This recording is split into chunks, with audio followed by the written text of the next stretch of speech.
18वीं लोकसभा के गठन के लिए जो चुनाव का अमल जारी है, आज दरअसल दूसरे मरहले की वोटिंग हो रही है। पूरे देश के 13 राज्य और केंद्र शासित प्रदेशों में आज 88 सीटों पर 88 सीटों पर वोट डाले जा रहे हैं और वोटिंग का यह अमल जम्मू कश्मीर जो यूनियन टेरिटरी है उसके जम्मू पहलवानी हल्के में भी जारी है। जम्मू पहलवानी हल्के में जो 11 बजे तक का जो हमारे पास अपडेट आया था, अपडेट जो था पोलिंग परसेंटेज का, वो 26% से आगे था। तो इसका मतलब यह है कि ठीक ठाक वोटिंग है। चूंकि वोटिंग का अमल ये शाम 6 बजे तक जारी रहेगा और अगर 11 बजे तक ये पोलिंग का परसेंटेज जो है वो 26% से ज्यादा है, इसका मतलब यह है कि किसी भी सूरत में अगर शाम 6 बजे तक वोटिंग जारी रही तो उसमें ये फीसद 60 से ऊपर जाता नजर आएगा। वो 65 भी हो सकता है, 68 भी हो सकता है, 70 भी हो सकता है। अगर इसी तरह से जो आप तस्वीरें देख रहे हैं वोटरों की, काफी लंबी कतारें देखी जा रही है वोटरों की, चाहे वो मर्द हजरात हो, ख्वातीन की भी काफी लंबी भीड़ है। राजौरी में भी भीड़ देखी जा रही है, सांबा में भी भीड़ देखी जा रही है और ये लंबी कतारें बता रही हैं कि लोग जो है, एक तो ये कि पुरअमन माहौल में वोटिंग हो रही है, कहीं किसी डर खौफ का माहौल नहीं है। तो ये भी एक बड़ी वजह है कि लोग पोलिंग बूथों तक आगे चले आ रहे हैं। जमहूरियत के जश्न में जम्मू में वोटर बढ़ चढ़कर हिस्सा ले रहे हैं। जम्मू शहर के मज़ाफात में पोलिंग मराकज़ पर वोटरों की लंबी कतारें देखी जा रही हैं। लोकसभा चुनाव के दूसरे फेज में आज देश भर में 89 लोकसभा क्षेत्रों में वोट डाले जा रहे हैं। अभी हम जम्मू में हैं। अकलपुर का ये इलाका है जो जम्मू के आउटस्कर्ट्स में है। यहाँ आप देख सकते हैं कि लंबी लाइनें लगी हुई हैं। क्या महिलाएं, क्या पुरुष, सब के सब यहाँ गर्मी के बावजूद यहाँ लाइनों में लगे हैं और कोशिश सबकी ये है कि जल्दी से जल्दी अपने मत अधिकार का प्रयोग करें। इन लोगों की यही चाहत है कि ऐसा रिप्रेजेंटेटिव यहाँ से जाए जो इनके मसले आगे बढ़ाए और जो देश की उन्नति में अपना योगदान दे। तो ये जितने भी यहाँ लोग हैं, आज सुबह से ही हमने देखा कि लंबी कतारों में थे और यहाँ जो फर्स्ट टाइम वोटर्स हैं उनको आकर्षित करने के लिए यहाँ पर एक सेल्फी पॉइंट भी लगाया गया है। यानी अगर कोई भी जो फर्स्ट टाइम वोटर आता है वो वोट देके फिर यहाँ पर वो एक अपनी फोटो ले लेगा और उसके बाद सोशल मीडिया के जरिए बाकी लोगों को भी प्रेरित कर सकता है ताकि वो चुनाव में हिस्सा ले, अपना वोट डाले। हमारे साथ यहाँ कुछ लोग हैं, हम इनसे बातचीत करेंगे कि आखिर किस तरह का यहाँ उनकी सोच क्या है इस चुनाव के बारे में और वो क्या चाहते हैं।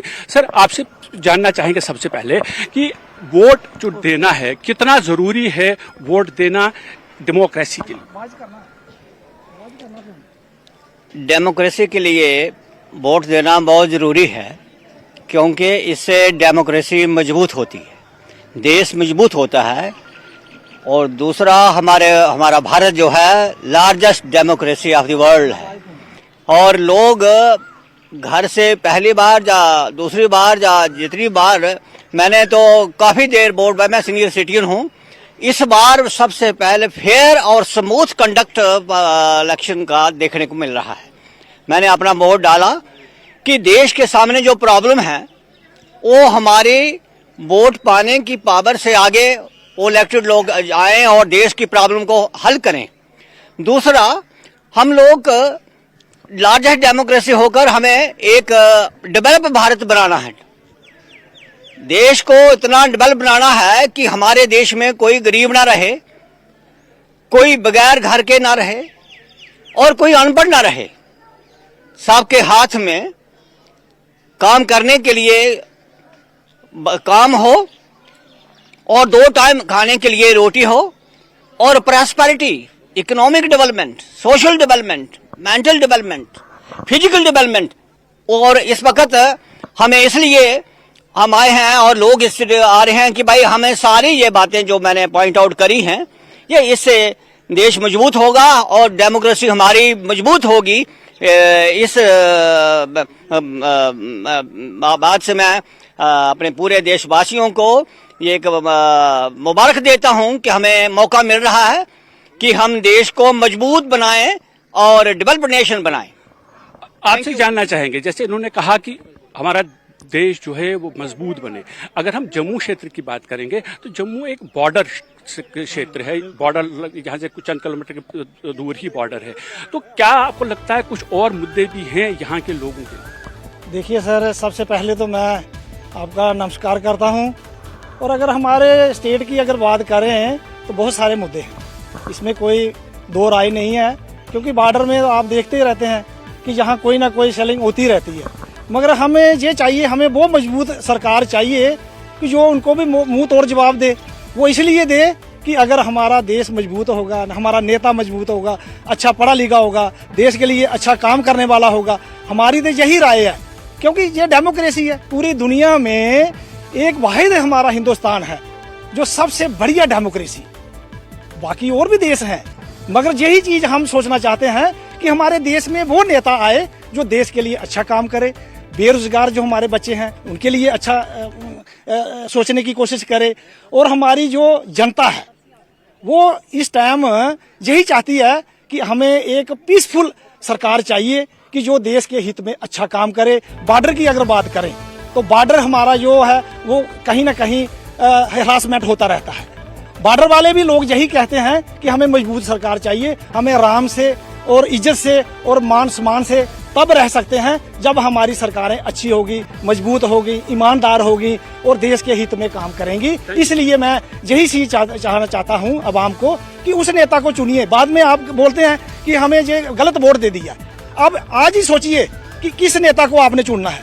वो नेता चुनिए जो पढ़ा लिखा हो, आपके लिए कोई अच्छा आइन बना सके, आपकी जो बेरोजगारी है वो दूर कर सके, जंग तकवा जो हमारा नौजवान है उसके भविष्य के लिए आगे सोचे। जय हिंद, जय भारत। Thank you. हमारे साथ कुछ फर्स्ट टाइम वोटर्स भी हैं। आपसे आपका नाम जानना चाहेंगे। पहली बार आप वोट डाल रही हैं, किस तरह की फीलिंग्स हैं और क्या सोच के वोट डाल रही हैं? सर यही सोच के वोट डाल रही हूँ कि जो भी सरकार है कि वो सोसाइटी के वेलफेयर में काम करे, और कुछ नहीं सर, यही मोटिव है, यही लेके चल रहा है कि एजुकेशन पॉलिसी में चेंजेस आए और जॉब्स के रिलेटेड थोड़ी अच्छी डेवलपमेंट हो। आपसे जानना चाहेंगे, जैसे उन्होंने कहा कि एजुकेशन में थोड़ी सी चेंज आए और जॉब अपॉर्चुनिटीज हों, क्या यही दो मुद्दे हैं या कुछ और भी मुद्दे हैं इन दो को छोड़?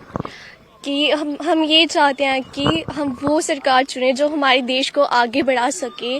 जैसे कि अब हमारी जम्मू है जो स्मार्ट सिटी बन चुकी है, वैसे ही कुछ चाहिए कि हमारा देश और आगे बढ़ सके और अच्छी तरक्की करे। तो आपने देखा कि यहाँ जो वोटर्स हैं इनके अलग अलग मुद्दे हैं, लेकिन सबसे बड़ा जो मुद्दा है यहाँ हमें इनसे बात करने से पता चला वो ये है कि देश उन्नति करे, देश आगे बढ़े। तो यहाँ आज जितने भी ये वोटर्स हैं उन्होंने अपने मताधिकार का प्रयोग किया, कुछ अभी कर रहे हैं। अब हम आपको बता दें कि इस कॉन्स्टिट्यूंसी में 22 कैंडिडेट्स हैं जो कि चुनाव लड़ रहे हैं, लेकिन असल मुकाबला कांग्रेस और बीजेपी के दरमियान है। अब यही ये वोटर हैं जिन्होंने उनके भविष्य का फैसला करना है कि आया वो किस कैंडिडेट को संसद तक भेजेंगे। वीडियो जर्नलिस्ट नारायण दत्त के साथ मनोज कौल, न्यूज़ 18 जम्मू। तो आप देख रहे हैं वोटिंग के इस मरहले में लगातार लोग जो है अपना वक्त भी लगा रहे हैं, वो थोड़ा इंतजार भी कर रहे हैं। हालांकि कहीं पर कतारें लंबी हैं तो लंबी कतारों में जाहिर सी बात है कि उनका वक्त इस पे लग रहा है, लेकिन इसके बावजूद लोग कतारों में खड़े हैं, अपनी बारी का इंतजार कर रहे हैं। और कहीं पे हो सकता है कि ईवीएम में थोड़ी सुस्ती हो या कुछ और कारण हो, लेकिन लंबी कतारें हैं, इससे ये भी जाहिर होता है कि लोगों में उत्साह है और लोगों को लगता है कि ये एक काफ़ी अहम अमल है और ये उनके एक जिम्मेदार शहरी होने के नाते एक उनके लिए ये फरीजा है, उनका ये फर्ज है, कर्तव्य है कि वो घरों से बाहर निकलें और वोट जरूर डालें। क्योंकि जब आप वोट डालेंगे, आपका एक वोट ऐसा नहीं है कि वो सिर्फ एक वोट है, बल्कि एक एक वोट ही मिलकर हजारों और लाखों वोट बनते हैं। और कई बार तो हार जीत का फैसला भी एक वोट से लेकर 10, 20, 50 वोट तक हो जाता है। इसका मतलब साफ है कि वोटिंग के अमल में शामिल होना बहुत जरूरी है और आप इस पे शामिल हो और कोशिश यही हो कि पिछले बार जो वोटिंग परसेंटेज रही थी उससे परसेंटेज बढ़कर सामने आए। हालांकि जो 11 बजे तक का जो लेटेस्ट डेटा है उसके मुताबिक 26% से ज्यादा वोटिंग हो चुकी है ओवरऑल, यानी कि पूरे जम्मू जो पार्लियामेंट्री कॉन्स्टिट्यूंसी है उसमें 26% से ज्यादा की वोटिंग हो चुकी है और ये ठीक ठाक माना जा रहा है। क्योंकि 11 बजे तक 26 का मतलब है कि और अभी 7 घंटे, यानी 11 बजे से अगर हम जुड़े तो 7 घंटे का समय और था, वक्त और था। तो इन 7 घंटों में अब से कुछ देर में मुझे लगता है कि और अभी ताज़ा आंकड़े आ जाएंगे। अलग अलग जो डिविजन्स हैं, यानी कि जम्मू पार्लिमानी हल्के में जो विधानसभा के क्षेत्र हैं 4-5, उनमें कहाँ कितनी वोटिंग परसेंटेज पड़ी है इसका भी डेटा सामने आ जाएगा, आपको हम बताएंगे। लेकिन जो तस्वीरें दिख रही हैं पोलिंग बूथों के बाहर उससे साफ तौर से अंदाजा है कि कहीं ना कहीं ये जो आंकड़ा है वो बढ़कर आएगा। और मौसम साफ है, किसी तरह की कोई ऐसी अनटूवर्ड इंसिडेंट नहीं हुई है कि कोई किसी तरह का कोई खौफ हो या कोई डर हो, तो इसलिए ऐसा लग रहा है कि ये रिकॉर्ड शायद ब्रेक हो जाए। और कुछ तस्वीरें ऐसी भी हैं जो लोगों को हौसला देती हैं, लोगों को इंस्पायर करती हैं। आप देखिए 102 साल के एक बुजुर्ग पहुंचते हैं, हाजी करामुद्दीन, वो अपना वोट डालते हैं। कुछ और 100 साल के ऊपर के कई और वोटर आपने देखे जो व्हील चेयर्स की मदद से ही आए, लेकिन दूसरों के सहारे के साथ आए, लेकिन वो आए, उन्होंने अपने वोट दिया, हक इरादे का इस्तेमाल किया।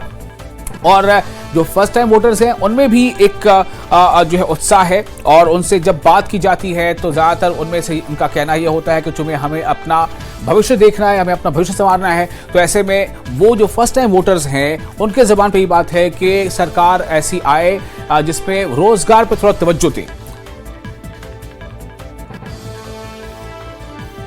और जम्मू रियासी सीट से बीजेपी के उम्मीदवार जुगल किशोर अपने अहले खाना के साथ उन्होंने वोट डाला। इस दौरान उन्होंने नए वोटरों से बढ़ चढ़कर वोट डालने की अपील की। के पर्व का पूरा मान सम्मान हो और इस देश को आगे ले जाने के लिए देश के हर एक नागरिक का योगदान रहे, इसीलिए आज देश भर में और विशेष तौर पर जम्मू रियासी जो हमारा संसदीय क्षेत्र है उसमें लोग उमड़कर उत्साह के साथ नौजवान जो हैं अपना वोट डालने आ रहे हैं। और विशेष तौर पर जो नए वोटर हैं उनमें तो बहुत बड़ा उत्साह है। उनको लगता है कि भाई इस देश को आगे ले जाने के लिए, देश का मान सम्मान बढ़ाने के लिए हमारा भी योगदान है, हम भी देश को आगे ले जाने के लिए अपना योगदान दे सकते हैं। तो आपने देखा कि सुबह सुबह लोग लाइनों में लग गए हैं और इस उत्साह के साथ कि देश के प्रधानमंत्री अच्छा कार्य कर रहे हैं और देश को आगे ले जाने के लिए हमें अपना पूरा योगदान देना है, उसी सोच के साथ लोग जो हैं वो वोट डालने आए हैं, लाइन में लगे हुए हैं। माताएं, बहनें, नौजवान साथी, बड़ा उत्साह लोगों में देखने को मिल रहा है।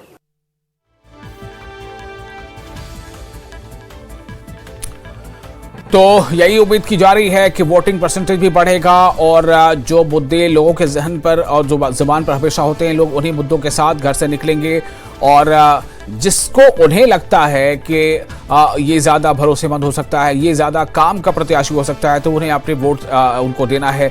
और आप देखिए किस तरह से लगातार इस बार जो देखा जा रहा है कि जम्मू कश्मीर यानी एक यूनियन टेरिटरी है, पहले रियासत हुआ करती थी, अभी यूनियन टेरिटरी है, और इस यूनियन टेरिटरी में कुल 5 लोकसभा की सीटें हैं। इन 5 में से 2 सीटों पर पहले मरहले में 1 सीट पर वोटिंग हो चुकी जो उधमपुर की सीट थी, और आज दूसरे मरहले के तहत आज जम्मू पार्लियामेंट्री कॉन्स्टिट्यूंसी में वोटिंग का अमल जारी है।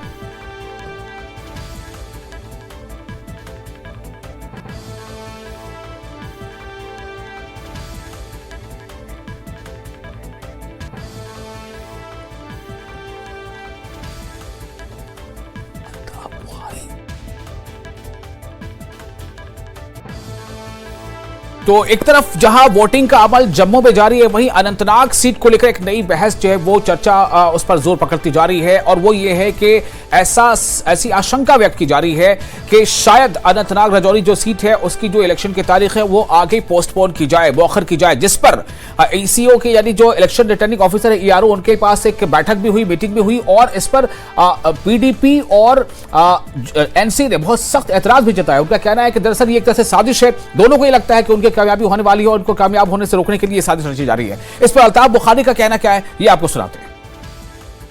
रोड बंद है, सीधी सी बात है, मुगल रोड बंद है, एक दिन खुल जाती है, 4 दिन बंद रह जाती है।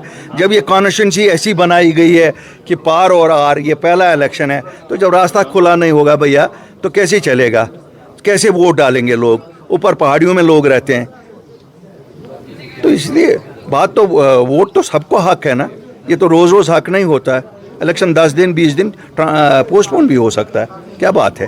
अशरफ मीर साहब चेहरा है अपनी पार्टी का, ये अपनी पार्टी की सच की सियासत की जीत है। देखिए ये हमारी जीत कोई नहीं है, जंग सच और झूठ की है, और अल्हम्दुलिल्लाह लोग कहीं ना कहीं सच के साथ खड़ा होना चाहते हैं। बाकी तो इलेक्शन सबके लिए है। जो पार्टीज इख्तिदार में थी आज वही पार्टीज पैलेट गन्स की बात कर रहे हैं, बाकी चीज़ों की बात। चलिए अल्लाह उनको उसकी खुद वो वहाँ हिसाब तो लेंगे ही, ऐसा तो है नहीं कि मुझे हिसाब लेना है, अल्लाह के पास हिसाब है। एक दिन रोज़े माशर में खड़ा तो होना है। ड्रामा से कुछ नहीं चलेगा, सच ही चलेगा।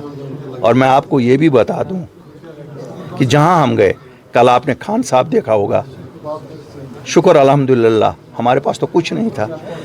ये देखिए, यही तो सच्चाई की कहते हैं ना, यही तो हमारे असासे सच्चाई के बन रहे हैं। जब मैं सच्चाई इनको प्रूव करूंगा, आप खुद देखेंगे। यहाँ मेरे बेटे के पीछे कल किसी को नहीं चलना है, मेरे ख़ानदान के पीछे नहीं चलना है। हो सकता है कल हम सब मास्टर जी के पीछे चलते हों, यही अपनी पार्टी में सबसे बड़े हों, फारूक कुरैशी साहब बड़े हों। क्यों? ये किसी ख़ानदान की नहीं, वो सियासतों में ख़ानदान जब आ जाते हैं ना, सत्यानाश वहीं पे शुरू हो जाता है। मैं महबूबा जी के बारे में कोई देखिए, मैं महबूबा जी के बारे में कोई बात नहीं कहना चाहता हूँ। महबूबा जी हमारी बहन है, बहुत कुछ बोलती हैं। किस दिन क्या बोलती हैं, अब रोज़ क्या बोलेंगे हम उनके बारे में? लोग बोलेंगे, जिस दिन भी वोटिंग होगी लोग बोलेंगे, वही बात सबको मंजूर होगी। आखिरी सवाल है, यहाँ पर जमीनी सतह पर अपनी पार्टी को अल्ताफ बुखारी कहाँ देखते हैं, जिस तरीके से रेस्पॉन्स रहा है? अल्लाह के फजल से सच की जीत होगी झूठ के मुकाबले में।